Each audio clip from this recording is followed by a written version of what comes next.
السلام علیکم ناظرین، امید ہے آپ سب خیر و عافیت سے ہوں گے۔ ناظرین، کرلش عثمان کی ایک بہت ہی شاندار ایپیسوڈ ریلیز کر دی گئی ہے، جس کے اندر بہت ہی نئے قسم کے کریکٹر اور بہت ہی نئے قسم کے سین دکھائے گئے۔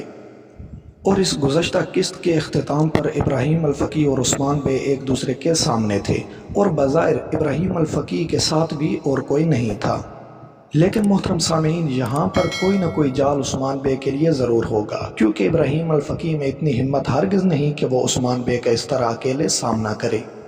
کیونکہ جب اس نے ایواز صاحب کو مارا تو اس کے ساتھ ایک ساتھی تھا، اور جب وہ عثمان بے کے سامنے آیا تو تب اس کے ساتھ وہ ساتھی نہیں تھا۔ تو اس سے بھی یہ ظاہر ہوتا ہے کہ وہ پوری تیاری کے ساتھ آیا، اور یقیناً ابراہیم الفقی یہاں سے فرار ہونے میں کامیاب بھی ہو جائے گا۔ اور اب اگر ہم بات کریں کرنیلیہ کے کردار کے بارے میں، تو شیخ ادیب علی کو زہر دینے کے بعد اس پر عثمان بے کا شک مزید بڑھ جائے گا، اور پھر قندوز بے اور عائشہ پر لگے تمام الزامات بھی وہ دور ہو جائیں گے، اور اس سے یہ پتہ چل جائے گا کہ ان تمام برائیوں کی جو جڑ ہے وہ کرنیلیہ ہی ہے۔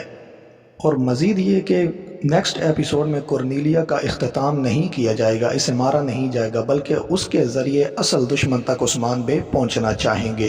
مزید اس طرح کی اپڈیٹ کے لیے ہمارے چینل کو سبسکرائب کر دیں اور ساتھ میں بنے بیل آئیکن کو بھی پریس کر دیں، تاکہ اس طرح کی مزید اچھی ویڈیوز آپ تک بر وقت پہنچتی رہیں۔ شکریہ، اللہ حافظ۔